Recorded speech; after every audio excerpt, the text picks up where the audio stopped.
I pray you pull back your cavalry and leave this matter to me. I pray you retire unharmed to Damascus. Reynald of Chatillon will be punished. I swear it. Withdrawal, we will all die here.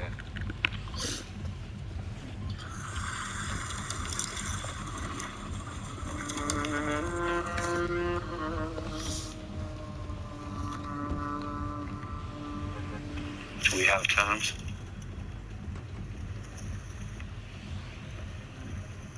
We have terms.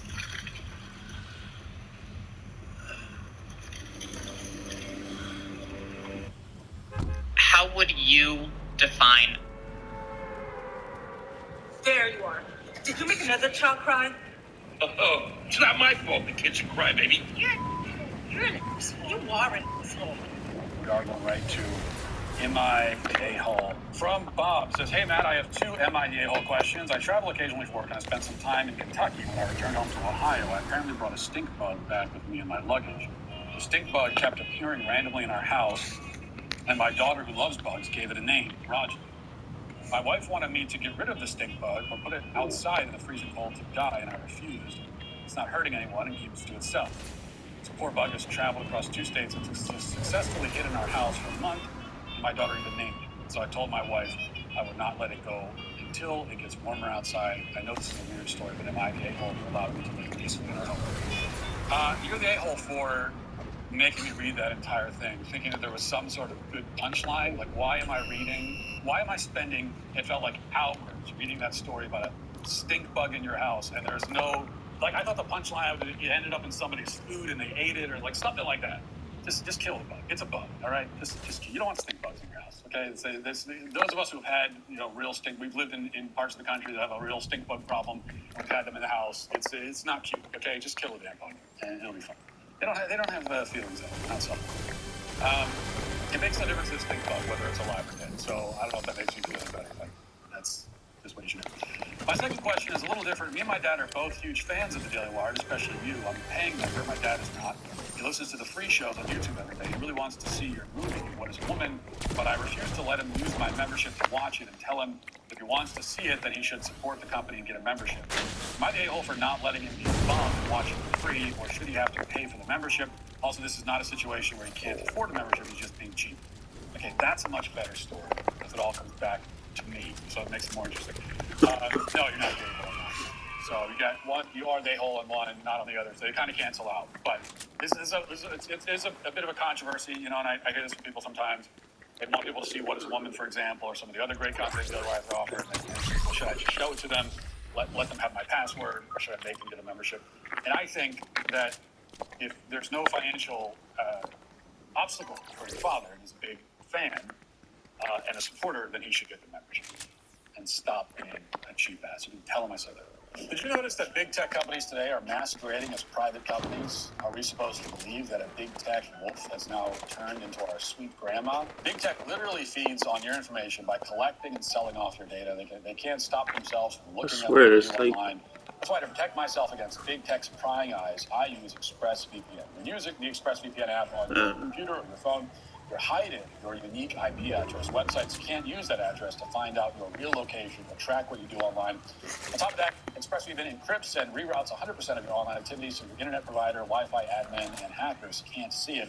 Best part, though, is how easy it is to use. It just takes one click to protect all your devices. One ExpressVPN subscription covers up to 5 devices at the same time, so you can protect your entire family, too.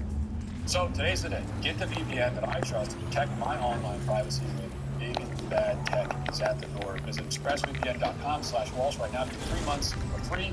That's expressvpn.com/Walsh to get protected. expressvpn.com/Walsh. From Zachary, dear Matt, my wife and I got married after only knowing each other for a few months. I told her we should wait, but she insisted. She had 3 kids going and I have 1. Everything went fine until it came time for parenting strategies to present themselves. Both our sons had suffered tremendously mentally from what I believe was our inability to be cohesive. I told my wife we needed to be firm in what we agreed upon together is how to parent and not sway. I would periodically find out that she would not enforce our rules when I wasn't around, which resulted in many arguments behind closed doors. I ultimately told her that I couldn't do this anymore if things wouldn't change. The deciding event was when my son was physically beaten up by her son, and she believed her son acted in self-defense, to which I reiterate that we don't condone violence of any kind in our household, and both should be punished. She didn't agree, so I declared that I wanted a divorce and swiftly moved out with my son. Am I the a-hole? Yes. Yes, you are.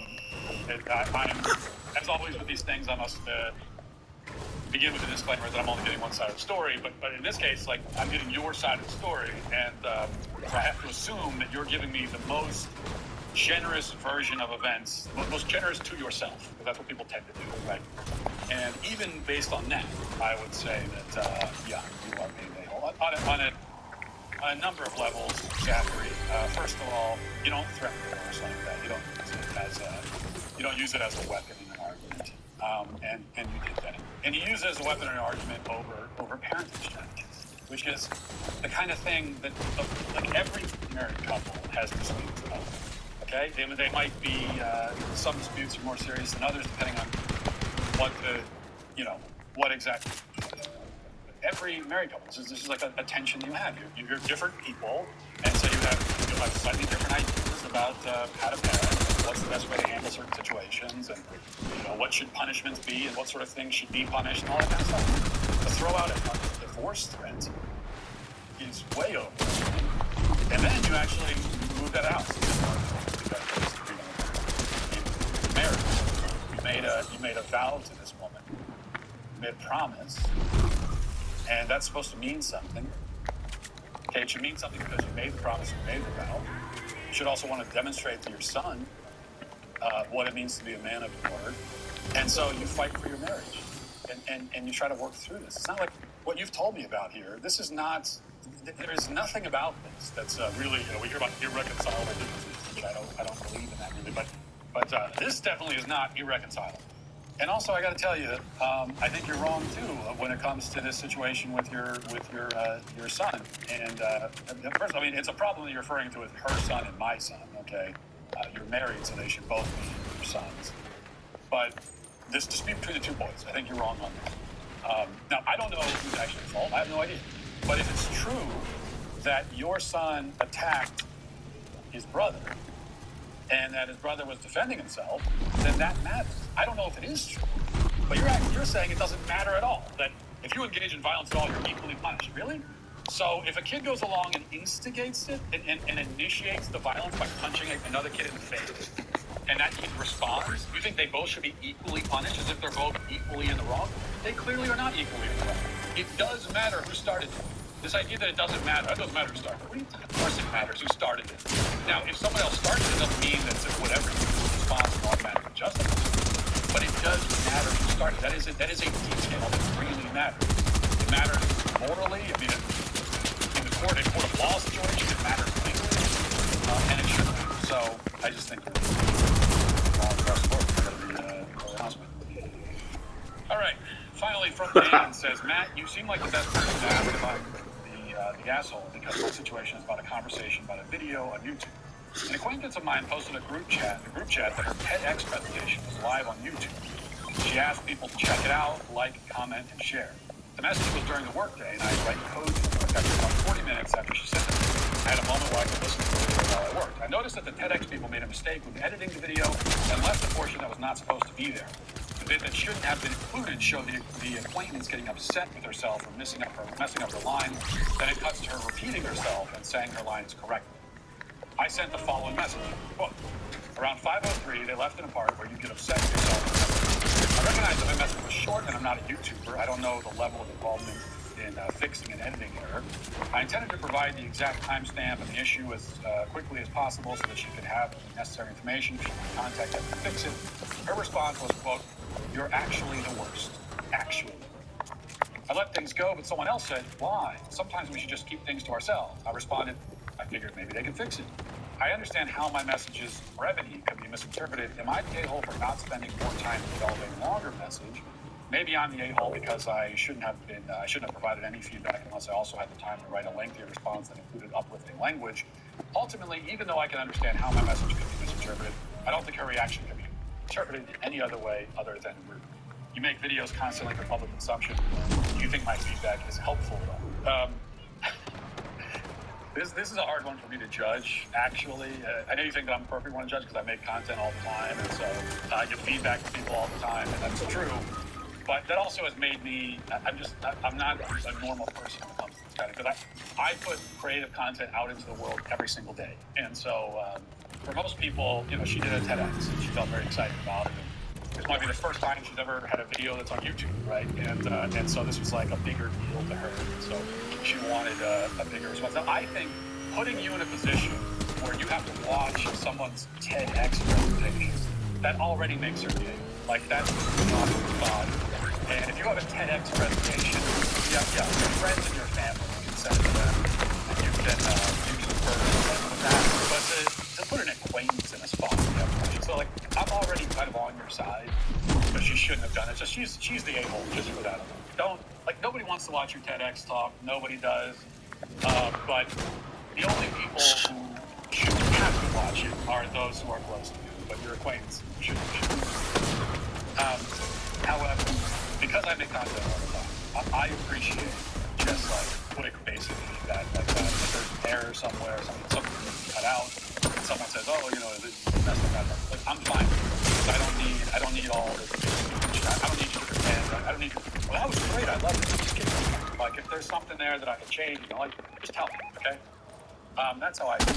But I think for most people, when you make something creative, it's kind of a vulnerable spot. You know, you're putting yourself out there, and you're going to give feedback, especially if it's to a woman. You know, then if you want it to be received well, then yeah, it does help to preface it with something. So you could have said something like, "This was great. You're such a great public speaker. By the way, not sure if it's something that can be fixed, but there's a little flub there at 503. Maybe they can cut it out." Something like that probably wouldn't be received. Just add the, you know, that's what you're looking for. It's just that she's looking for. There's only like almost nobody really wants honest feedback about it. Nobody really. They say that, but they don't. They just want you to compliment it, especially if it's something creative like that. They just want it to compliment.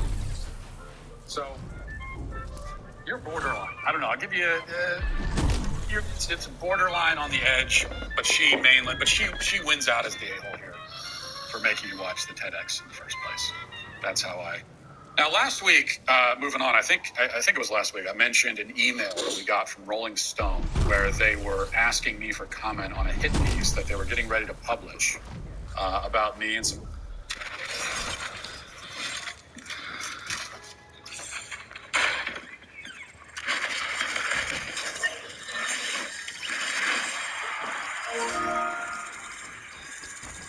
This is from Aaron. Says, "Hello, Matt. My best friend is in a relationship where his girlfriend, the mother of his child, will on occasion accuse him of cheating and become so engulfed with rage that she will yell at him, call/FaceTime him until his phone dies. She's also thrown things at him and punched, scratched, and bruised him on multiple occasions, all in arguments that, in retrospect, they both admit were meaningless. I worry for is against the law here on YouTube. You can't do that anymore. If you do that, we're going to kick you off. And if you do that from now on, we're going to kick you off. That would be bad enough. But they're not. Are you guys even? To get to the point, my husband owns a company, so he's way too busy to take care of the dog. Am I the a-hole if I rehome the dog simply because I hate it? No, you are absolutely not at all. You are singing my tune here. I'm in a very similar situation, in fact, except roles are reversed. The dog in that case. And no, look, people aren't going to like me saying this. Get rid of the dog. Give the dog to, so find someone who wants the dog, and it'll be fine. You're under no obligation to be miserable for the sake of a dog. And you take priority over the freaking dog. Your baby takes priority. This is my husband. Am I the a-hole? I'm not going to say you're the a-hole, but I think you are wrong. And this is, some of this is the unwinnable lose-lose situation that is created by divorce. I get emails like this all the time for this segment and other segments, and it's always, it's like a long story about husband's divorced, my wife's divorced, here's what's going on in the family, Nick's family's coming. And a lot of problems. What's the way through this? What's the solution? Well, there is no perfect solution. It's just when families are broken apart, it creates a lot of lose-lose situations. It creates a lot of situations where there is no great answer. And this is one of them. But I will say that is his son. He has a responsibility to his son. And I don't think you can tell